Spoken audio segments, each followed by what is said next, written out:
Hello.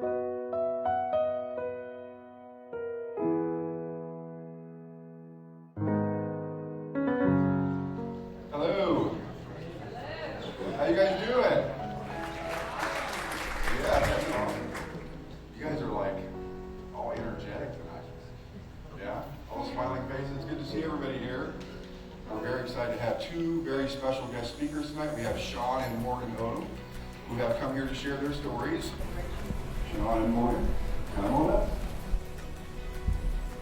Well, I appreciate everybody coming out. How is everybody feeling about the recovery today? Make some noise.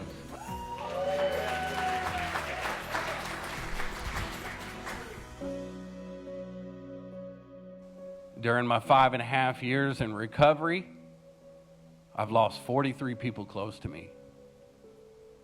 And this is the 42nd speaking engagement that I've done. So for everybody that I've lost on my journey, I get the chance to speak for them, and it speaks through me. And I got to dabbling in the things that I said that I would never do. And most people can go out and party. People like us, we party till we're homeless, and we've like lost everything and we gave it away. And that's what happened to me. 7 years ago, I was sleeping behind a gas station. This is my 3rd year as a real estate agent.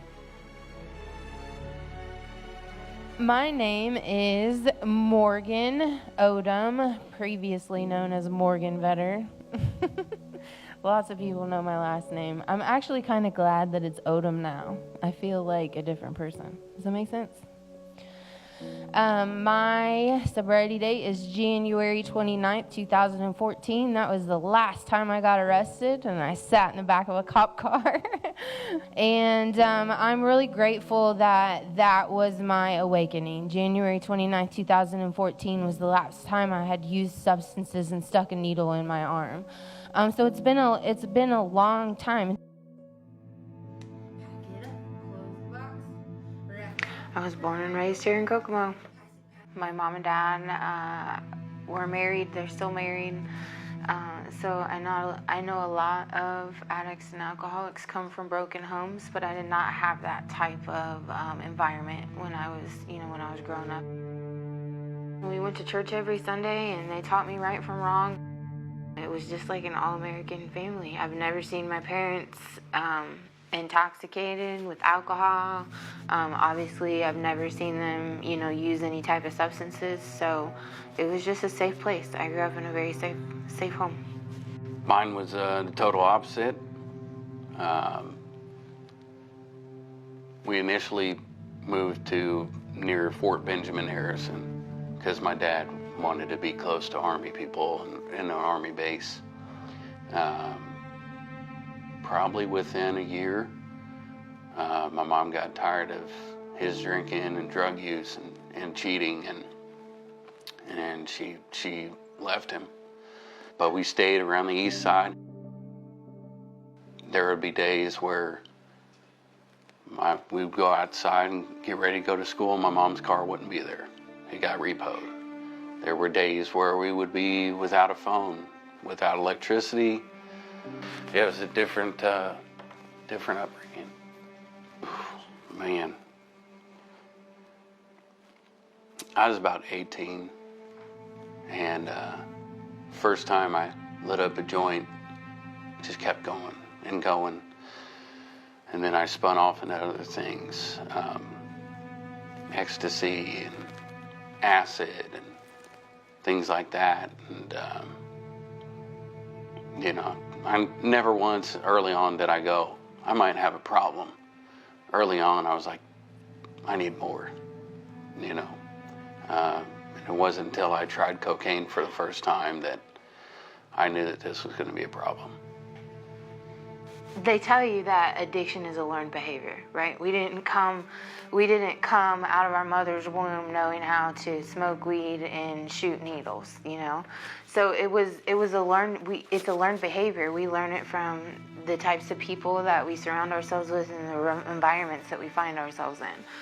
And for me, I just started hanging out with the wrong people, the wrong crowd. alcohol, getting drunk on the weekends with my friends, ecstasy, powder, cocaine, pain pills, heroin, and it just snowballed from there. And around that age, 17, 18 years old, was when I was like, well, I don't have to tell you who I'm hanging out with. I don't, if I don't want to come home tonight, I'm not going to come home tonight. So it was kind of, it was kind of gearing towards that direction. But, in my mind, I didn't realize that. And I was naive, of course, to the situation. I knew what day Aldi's threw away their best products. I knew what day to go in there and what to get out of that dumpster. Out of the 3 times that I found myself in jail for theft and forgery and things of that nature, the only person I was really robbing was myself. See, I stole from myself consistently because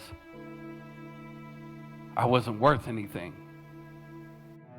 It was monotonous. When they talk about like being a functioning addict, I mean, doing the same thing day in and day out, looking for the same thing day in and day out, you kind of turn into a robot. So I don't know that I would really say it's functioning. I would call it existing rather than living. One of the very pivotal moments of my life was when I was 19 years old. So April 5th, 2008.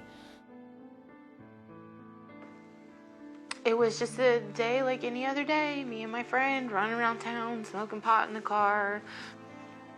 We were out way past the time we should have been out. It was about 3 o'clock in the morning. And we had picked up a gentleman that we had been around and spent time around I don't know how many times, and he just needed a ride home from the strip club. We get to the apartment complex to drop him off, and he didn't even get out of the car. We pulled into a parking space, and a car kind of blocked us off back behind us, so we couldn't reverse to leave.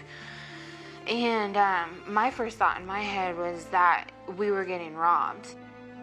I remember telling Abby, put your purse underneath the seat, was the last thing I said to her, basically. And next thing I knew, right at my right-hand side in the window popped a man in a black face mask, a ski mask.